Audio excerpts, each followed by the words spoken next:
Hello everyone, once again a very warm welcome to Study by Methods। एक बार फिर से आप सभी का Study by Methods में बहुत बहुत स्वागत है। आज की वीडियो में हम सीखने जा रहे हैं मीन निकालने की जो फर्स्ट मेथड है, जिसे डायरेक्ट मेथड कहते हैं, उसे कैसे क्वेश्चन में अप्लाई किया जाता है। तो पूरा वीडियो लास्ट तक देखिए। वीडियो अच्छा लगे तो प्लीज लाइक कीजिए, शेयर कीजिए वीडियो को एंड चैनल को सब्सक्राइब कीजिए। अब करते हैं आज का वीडियो शुरू। तो जो डायरेक्ट मेथड है और अज्यूम्ड मीन मेथड है, स्टेप डेविएशन मेथड है, इन सब के फॉर्मूले मैंने पहले के वीडियो में बताए हैं। उस वीडियो का लिंक आपको डिस्क्रिप्शन बॉक्स में मिल जाएगा। अगर आपने नहीं देखा है तो आप वहां से देख सकते हैं। अब यहाँ सबसे पहले मैं क्वेश्चन को बताने से पहले या उसे सॉल्व कैसे करते हैं उससे भी पहले मैं यहाँ डायरेक्ट मेथड का फॉर्मूला लिखना चाहूंगी, क्योंकि फॉर्मूले से ही हम समझेंगे कि इसे सॉल्व कैसे करते हैं। तो डायरेक्ट मेथड का फॉर्मूला है एक्स बार, जिसका मतलब होता है mean is equal to sigma, ये बताता है समेशन को, जिसका मतलब होता है total sum, F I X I upon sigma F I. Okay, ये फॉर्मूला है और इसे याद करना है, क्योंकि बिना इस फॉर्मूले को याद करे आप नहीं निकाल सकते हो किसी भी इंफॉर्मेशन का mean. Sorry, the Spain is not working. Okay right. तो क्वेश्चन क्या है, यहाँ पर मैं एक टेबल बना रही हूं जो क्या बता रही है, किसी क्लास के कुछ स्टूडेंट्स हैं, उन्हें मैथ्स के पेपर में 100 में से कितने नंबर आए हैं ये बता रही है। तो वो टेबल क्या है वो मैं बना देती हूँ, फिर उसका मीन निकालना सीखेंगे।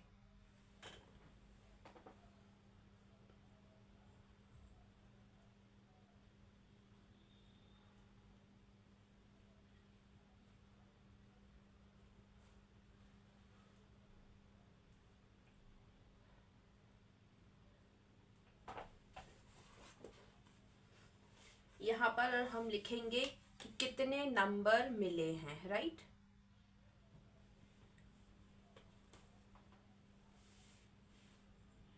तो मैं यहाँ पर क्या कर रही हूँ, एक कॉलम बना रही हूँ, यहाँ मैं लिखूंगी कितने नंबर मिले हैं, और यहाँ पर मैं जो कॉलम बना रही हूँ वो बना रही हूँ,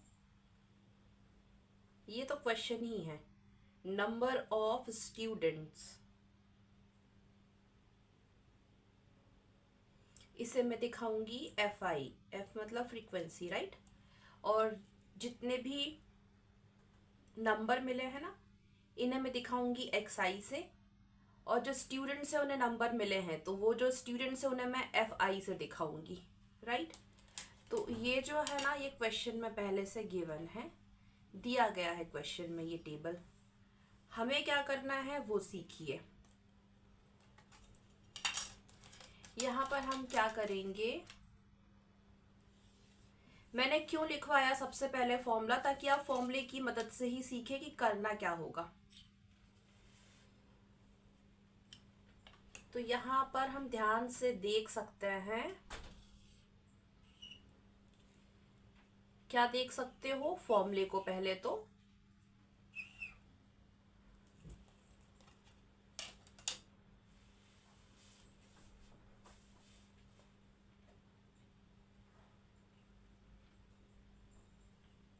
जस्ट अ मिनट, राइट। अब यहाँ पर क्या इंफॉर्मेशन हम लिख देती हूँ, 10, 20, देन 36, 40, 50, 60, 70, 80, 88, 92 एंड 95। ओके, इतने नंबर मिले हैं 100 में से। अब यहाँ पर स्टूडेंट 1, 1, 36 पर 3, देन 4, 50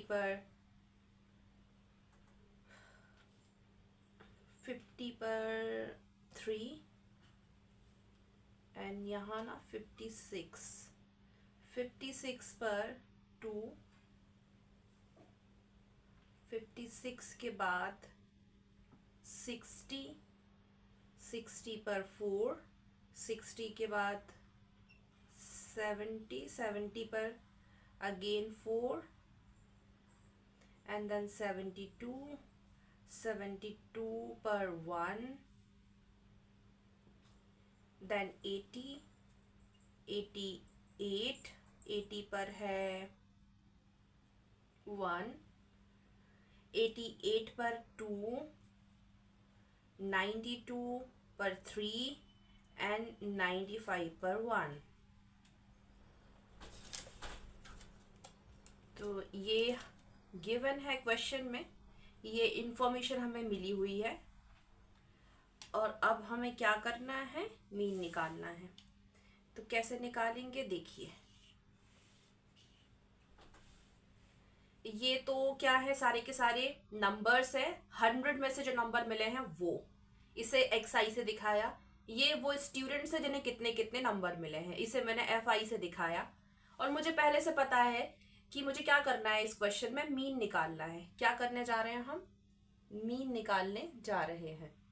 तो मीन निकालने के लिए सबसे पहले मैंने क्या बोला, आज के वीडियो में हम क्या पढ़ रहे हैं, डायरेक्ट मेथड कैसे लगाते हैं। तो डायरेक्ट मेथड लगाने के लिए उसका फॉर्मूला लर्न होना काफी जरूरी है। तो मैंने सबसे पहले यहाँ पे क्या लिख दिया, फॉर्मूला लिख दिया। क्या होता है फॉर्मूला, x बार जो कि मीन को बताता है इज इक्वल टू, ये सिग्मा है, ग्रीक लेटर है, इसका मतलब समेशन है, दैट मीन्स की टोटल सम, सबको प्लस करना। FI इंटू XI, बीच में कुछ नहीं है, मतलब कि डॉट प्रोडक्ट है, इसका मतलब होता है कि मल्टीप्लीकेशन। तो FI इंटू XI मतलब FI का इंटू करना है, मल्टीप्लीकेशन करना है XI के साथ, अपॉन सिग्मा FI, राइट। ये F फ्रीक्वेंसी को दिखा रहा है। यहां तक क्लियर होगा। अब फॉर्मूला अगर याद होगा तो हमें ये सॉल्व करते आएगा कि कैसे सॉल्व करना है। यहाँ पर ये जो दोनों इन्फॉर्मेशन थी, ये क्वेश्चन में गिवन है ना। तो ये क्वेश्चन में गिवन है, दिया हुआ है। अब इसे सॉल्व करने के लिए, मीन निकालने के लिए मैं डायरेक्ट मेथड का यूज करूंगी और ये वाला फॉर्मूला यूज करने वाली हूं। तो मुझे यहाँ पर क्लियरली दिखाई दे रहा है। देखिए, क्वेश्चन से नहीं समझेंगे, फॉर्मूले से समझेंगे। फॉर्मूले में किसकी जरूरत है, इसकी जरूरत है। क्या है ये, सिग्मा FI XI, मतलब कि सिग्मा FI XI चाहिए है। तो चाहिए है तो फिर क्या होगा, एक कॉलम और बनाइए। किसका बनाओगे, तो यहां पर बनाओगे आप FI XI का। किसका कॉलम एक और बनेगा, FI XI। अब इसका मतलब क्या होगा, FI इंटू XI। ऐसा क्यों, देखिए दोनों के बीच में कोई ऑपरेशन नहीं है, मतलब कि क्या है, मल्टीप्लीकेशन है। इसका मतलब है FI into XI, FI into मतलब मल्टीप्लीकेशन XI के साथ में। और फिर यहाँ पे हम क्या कर देंगे, यहाँ क्या लिखा है, समेशन है ना ये, सिग्मा। तो इसका मतलब क्या है, टोटल सम। दैट मीन्स कि जब इन दोनों का मल्टीप्लीकेशन हो जाएगा तो जो टोटल मिलेगा, टोटल ही तो निकालना है। कैसे समझे आप टोटल निकालना है, इसे देख के, समेशन ग्रीक लेटर सिग्मा, इसका मतलब क्या है, मतलब है सबका टोटल, इसका टोटल। तो यहां पर हम इन सबको क्या कर देंगे, फिर टोटल मतलब क्या होता है, सम करना, सबको ऐड कर देना, प्लस कर देना, तो वो करेंगे। तो इसलिए फॉर्मूला याद कीजिए, उससे समझ के हम यहाँ पर क्वेश्चन को सॉल्व करेंगे। तो मुझे क्लियर दिख रहा है कि मुझे यहाँ पर किसकी वैल्यू रखनी होगी, इस पूरे के टोटल की वैल्यू यहाँ पर रखना पड़ेगी। उसके पहले मुझे वैल्यू चाहिए है, तो मैं पहले निकालूंगी एंड देन रखूंगी वैल्यू। तो मैं यहाँ पर एक और कॉलम बढ़ा देती हूँ। कौन सा कॉलम बढ़ जाएगा, यहाँ पर FI इंटू XI का कॉलम बढ़ जाएगा। अब मैंने समझाया इन दोनों का मल्टीप्लीकेशन होगा। तो देखिए, ये FI है, ये XI है, तो इन दोनों का मल्टीप्लीकेशन। अब आप 10 में 1 का मल्टीप्लाई करो या 1 में 10 का करो, तो बात तो एक ही, 10 ही तो आएगा ना, है ना। तो ये इन दो का मल्टीप्लाई, देन 20 इंटू 1 का मल्टीप्लाई, 36 इंटू 3 का मल्टीप्लाई, 40 इंटू 4 का मल्टीप्लाई, 50 इंटू 3 का मल्टीप्लाई, 56 इंटू 2 का मल्टीप्लाई, 60 इंटू 4 का मल्टीप्लाई, 70 इंटू 4 का मल्टीप्लाई, 72 इंटू 1 का मल्टीप्लाई, 80 इंटू 1 का मल्टीप्लाई, देन 88 इंटू 2 का मल्टीप्लाई, 92 इंटू 3 का मल्टीप्लाई, 95 इंटू 1 का मल्टीप्लाई।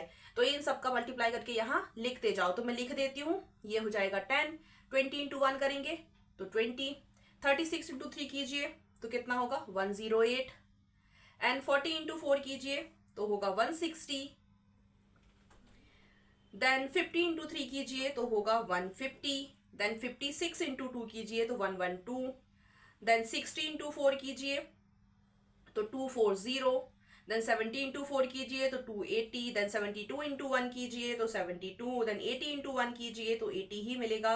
एंड देन क्या करना है, 88 इंटू 2 करना है तो 176 मिलेगा, इंटू मतलब मल्टीप्लाई। 92 इंटू 3 कीजिए 276 मिलेगा, 95 इंटू 1 कीजिए तो 95 ही मिलेगा। ये हो गया, और ये बहुत आसान था, राइट। अब क्या करना है, अब समेशन लिखा हुआ है ना, ये टेबल को बना दिया हमने, राइट। चलिए अब आगे बढ़ते हैं। अब ये तो निकल गया, अब इसका टोटल भी तो निकालो, क्योंकि यहाँ पे टोटल तो ही रखना है, हम फॉर्मूला देख के समझ रहे हैं ना। तो इसका टोटल मतलब मैं यहाँ नीचे लिख देती हूँ कि क्या चाहिए हमें, सिग्मा एफ आई एक्स आई, ये लिखने का तरीका है। अब इन सबको जरा प्लस कर दो, तो जैसे ही प्लस करेंगे तो मिलेगा 1779। मैं थोड़ा ठीक से लिख देती हूँ, 1779, ठीक है, ये मिल गया। जगह नहीं है ना इसलिए थोड़ी सी दिक्कत है मुझे। 1779, ठीक है, मैं बोल के दिखा रही हूँ। ये क्या लिखा है मैंने, 1779, तो 1779 मिल गया इन सबको प्लस करके। अब क्या करें, आपको चाहिए और तो चाहिए ना, यहाँ पे देखिए न्यूमरेटर का काम तो हो गया कि इसकी वैल्यू हमने यहाँ से ये निकाल दी है, लेकिन अभी इसकी वैल्यू कहाँ निकाली, तो इसका क्या मतलब होगा, ये फ्रीक्वेंसी है, मतलब ये वाली टेबल को देखना, टेबल मतलब सॉरी ये कॉलम को देखना है, तो सम करना है इसका भी, तो इस पूरे का भी प्लस कर दो, तो ये क्या हो जाएगा, sigma F I is equal to कितना होगा, इन सबको प्लस करेंगे तो मिलेगा 30, ओके। तो ये हो गया टोटल। अब क्या करूं, अब बस वैल्यू जो आई है उनको हमको प्लेस करना है इस फॉर्मूले में, तो यहाँ जगह नहीं है तो मैं यहाँ करके दिखा रही हूँ। फॉर्मूला पहले से ही लिखा था, अब मैं वैल्यू रख रही हूँ, तो इसकी पूरे की वैल्यू ये आ गई है, वो क्या लिखी है 1779, अब ठीक से दिख रहा होगा। और सिग्मा एफ आई की वैल्यू अभी निकाली मैंने 30, वो यहाँ पे रख दीजिए, ये रख दिया। अब क्या करेंगे, सिंपल मैथमेटिक्स है, इसको क्या करना है, डिवाइड करना है, दिख ही रहा है कि डिवाइड ही होगा, तो जैसे ही डिवाइड करेंगे तो समथिंग पॉइंट में डेसिमल में वैल्यू आएगी, जो कि है 59.3, और यही हमारा आंसर है, या फिर क्या है, मीन या एवरेज, ये जो टेबल दिया था ना, ये जो इंफॉर्मेशन थी उसका, ठीक है। समझ में आया होगा सभी को। क्वेश्चन में ये बोला गया था कि कोई क्लास है और उसमें कुछ स्टूडेंट्स हैं, उनका मैथ्स का पेपर है, उसमें उन्हें 100 में से कुछ नंबर मिले हैं, तो वो दिया गया है, आपको क्या करना था, उसका एवरेज या मीन निकालना था। तो हमने डायरेक्ट मेथड को यूज करते हुए सबसे पहले फॉर्मूला लर्न किया, उसको लिखा, और इसके ही बिल्कुल अकॉर्डिंगली आपको क्या करना है, फिर काम करना है। फॉर्मूला देखिए एंड देन क्या चाहिए है वो निकालिए, तो हमें समझ में बहुत अच्छे से आ रहा है कि फॉर्मूले में ऊपर न्यूमरेटर में क्या दिया है, सिग्मा का मतलब टोटल, समेशन करना है, समेशन मतलब टोटल होता है, तो एफ आई एक्स आई का, तो एफ आई इंटू एक्स आई हो रहा है। ये दो इन्फॉर्मेशन पहले से हमारे पास थी, तो वैसी की वैसी लिख दी है, और हमने फिर यहाँ पे एक और कॉलम बढ़ा दिया, एफ आई एक्स आई का मतलब कि इन दोनों का मल्टीप्लीकेशन, दैट मीन्स इन दोनों का मल्टीप्लीकेशन ऐसे ऐसे होते जा रहा है, तो मैंने यहाँ पे लिख दिया जो भी आ रहा है। अब इन सबका सम कीजिए, क्यों करना है, क्योंकि यहाँ पर जरूरत है, ये बोल ही रहा है कि इसका पूरा क्या चाहिए है, उन्हें सम चाहिए, एडिशन करना है, तो सबको प्लस किया, ये आया। एंड देन यहाँ पर डिनोमिनेटर में देखिए सिग्मा एफ आई लिखा है, मतलब कि एफ आई वाली जो कॉलम है उनका भी उनको क्या चाहिए है, सम चाहिए है, ताकि फॉर्मूले में वैल्यू प्लेस की जा सके, तो हमने यहाँ पे भी निकाल दिया। अब क्या होगा, अब कुछ भी नहीं सॉल्व होने वाला है क्वेश्चन, तो ये पूरा था, फिर हमने यहाँ पर एक्स्ट्रा क्या किया, कॉलम बना लिया, जो जरूरत थी वो निकाल लिया है। अब ये जो वैल्यूज आई हैं, ये जो दो वैल्यूज आई हैं, इन्हें हमें क्या करना है, सीधे जो फॉर्मूला है उसमें रख देना है। तो मैंने क्या किया, ये फॉर्मूला था, इसमें वैल्यू प्लेस कर दी, और जैसे ही आपने बेसिक कैलकुलेशन की, इसे डिवाइड किया, तो पॉइंट में या डेसिमल में आंसर आ गया, और यही मीन या एवरेज है। होप सो सभी को समझ में आया होगा। तो आज के वीडियो के लिए सिर्फ इतना ही, मिलते हैं आप सभी से आने वाले वीडियो में, जहां पर हम डायरेक्ट मेथड के कुछ और क्वेश्चन सॉल्व करने वाले हैं। तो जुड़े रहें और बने रहें स्टडी बाय मेथड्स के साथ। अगर आपको वीडियो अच्छी लगती है तो प्लीज लाइक कीजिए, वीडियो को शेयर कीजिए और चैनल को सब्सक्राइब कीजिए। मिलते हैं आप सभी से आने वाले वीडियो में। Till then take care and thank you so much for watching my video. Take care, bye bye.